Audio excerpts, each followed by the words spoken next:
방금 소개받은 참여연대 공동대표 맡고 있는 그 무대 한상희 교수입니다.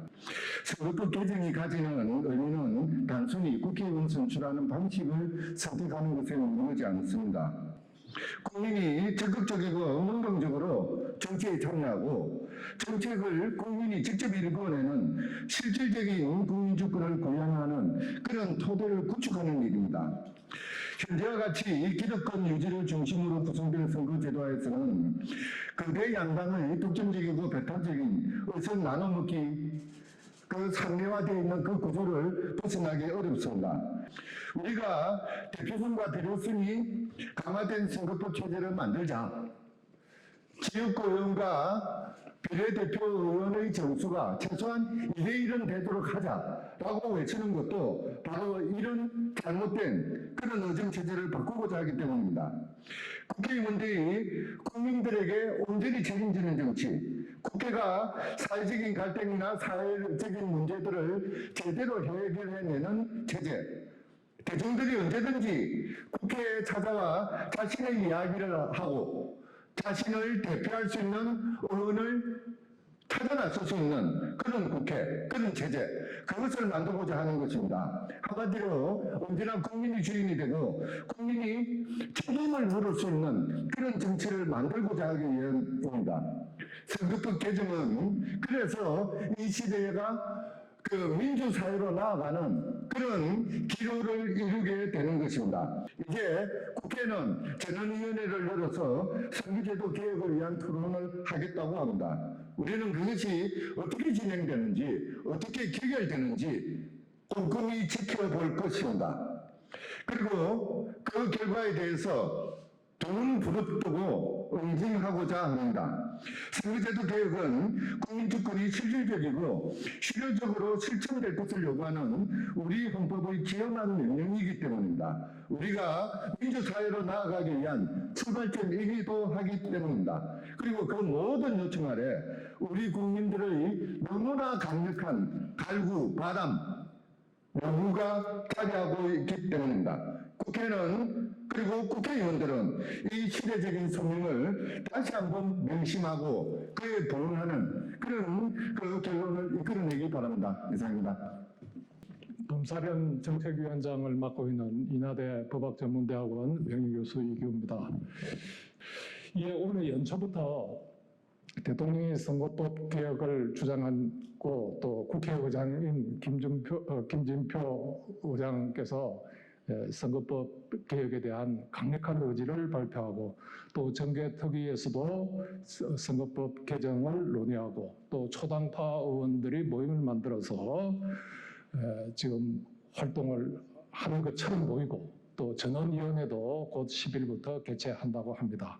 그러나 국민들은 반신반의하고 있습니다. 왜냐하면 2014년 통합선거법 개정 이래로 거의 90번 가까운 선거법 개정이 있었지만 국회의원들의 개인적인 이익 또는 당략에 의해서 모두 미봉적인 선거법 개정으로 그쳤기 때문입니다. 좌우 시민단체들이 나서서 이제 정치적인 이해관계가 없는 객관적인 입장에서 한번 논의를 해보자 이렇게 해서 좌우 시민단체들이 여러 차례 모여서 논의한 결과 단일한 합의에는 이르지 못했지만 상당한 세부적인 사항에 대한 접근을 발표하고 합의를 보게 되고 또한 그 기본 방향을 제시하자는 결론에 이르렀습니다.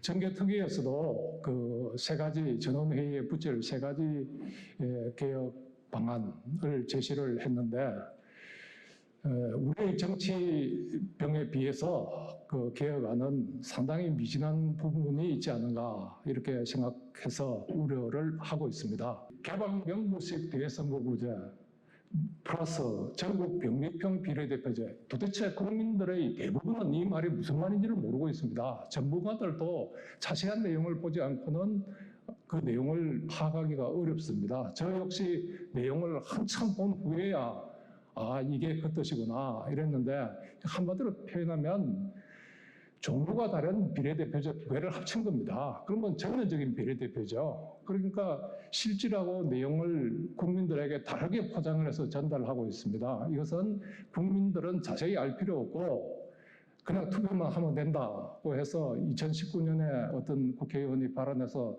국민들의 지탄을 받았는데 아마 그분의 진정한 의도는 그게 아니었을 겁니다. 그러나 이것도 정말 국민들하고 소통하겠다는 그런 의지의 결핍을 보여주는 게 아닌가 뭐 이렇게 봅니다. 그 4월 10일 날 개최되는 전원위원회의 발언은 국민에게 그대로 공개되어야 합니다. 그리고 전 국민은 국회의 논의를 지켜보고 그 결과를 4년 총선에서 투표로 평가해야 되지 않을까 이렇게 생각합니다.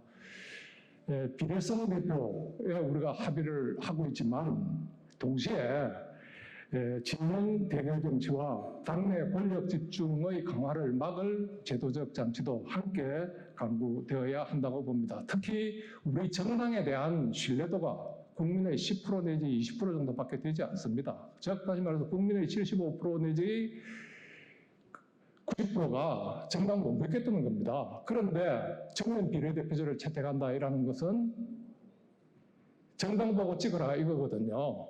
그래서 이것은 우리나라의 정치 현상하고는 너무나도 동떨어진 그런 것이 아닌가 이렇게 생각합니다. 네, 경실련 상임위원장을 맡고 있는 서울대 교수 박상익입니다.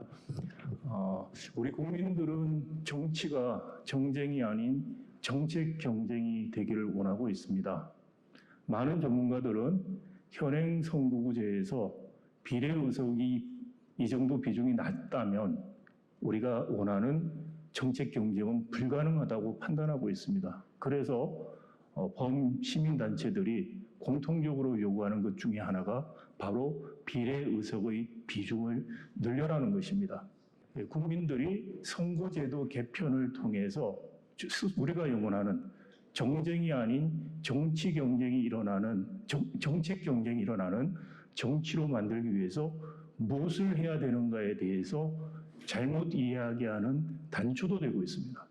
그런 이런 이 시민들의 오해를 오히려 악용해서 마치 선거제도 개혁의 핵심이 의원 정수에 있는 것처럼 호도하는 분들이 계십니다. 창피한 줄 알아야 됩니다. 그분들 때문에 국회와 정치가 이렇게 불신을 받고 있습니다. 스스로 반성하는 게 먼저입니다. 뻔뻔스럽게 의원 정수를 줄이자, 의원 정수를 동결하자라는 식의 꼬리를 흔들어서 선거제도 개혁의 본질을 흐트리려는 그런 이야기를 하는 것이야말로 정말 청산돼야 될 우리가 원하지 않는 정치라고 생각합니다. 국민이 알아야 바뀝니다. 선거제도 개혁, 앞서 두 분이 말씀하신 것처럼 복잡합니다. 용어도 어렵습니다. 구체적인 것들을 모르면 정치인들의 기득권의 선정과 선동으로 인해서 이번에 정치 선거제도 개혁마저 자초될 수 있습니다. 그런 의미에서 국회가 전원위원회를 개최하게 된 것은 환영합니다. 그러나 2주간 전원위원회를 하겠다고 하던 것이 4일로 줄어들었습니다. 하루 종일 하는 것도 아닙니다. 하루에 4시간 하고 마지막 날은 2시간 하겠답니다. 과연 이 전원위원회를 통해서 국회의원들 간에 진정한 토론이 이루어지고 이를 통해서 국민들이 선거제도 개혁의 본질적인 문제를 확인하고 이해할 수 있을까 심히 우려됩니다. 공론화조사가 필요하다는 여론이 있으니 전원위원회 이후에 공론화조사를 하겠다고 합니다. 환영합니다. 그런데 공론화조사가 수기 과정이 없다면 그것은 단지 여론조사일 뿐입니다. 저희는 전원위원회 이후에 수기 과정이 필요한, 수기 과정이 진행되는 공론화조사위원회를 구성해서 선거제도 개혁 문제를 해결해야 된다고 생각합니다. 고양이에게 생선을 맡기는 꼴입니다. 국민이, 시민이 나서서 우리가 시민이, 국민이 주인이고 궁극적인 통치자는 대통령도 국회의원도 아닌 시민이라는 것을 확인시키는 그런 선거제도 개혁이 이번에 기필코 일어날 수 있도록 저희 시민단체는 함께 힘을 모아서 계속 노력해 가겠습니다. 감사합니다. 네, 정신을 조선을 찾아봅니다. 나눠드린 보도자료의 뒤에 서쪽의 부분부터 말씀드리겠습니다. 진보 보수 시민사회는 공개성과 대표성이 강화라는 목적을 달성하기 위한 최소한의 조건을 아래와 같이 제안한다. 첫째, 국회의원 선거제 개혁에 있어 소선거구제를 유지할 경우 연동형 비례대표제를 채택하고 비례대표 의석은 획기적으로 늘려야 하며 위성정당 방지 장치를 제도화해야 한다. 둘째, 다인 선거구제를 채택할 경우 대선거구제 5인 이상을 도입하되 농어촌 및 인기소지역은 예외를 둘 수 있다. 다만 1인 선거구는 불가하다. 이 경우에도 비례대표 의석을 늘려야 하며 연동형과 방립형을 모두 검토 대상에 올릴 수 있다. 셋째, 첫째와 둘째 방안 모두 권역별 개방형 명부제, 지역구 비례 동시 등록제를 검토할 수 있다. 이러한 원칙에 입각하여 국회 전원위원회에서 충분한 토론이 이루어지는지 국민들이 철저하게 지켜볼 것이며 이후 공론화를 통해서 국민이 원하는 선거제 개혁이 이루어지길 바랍니다. 감사합니다.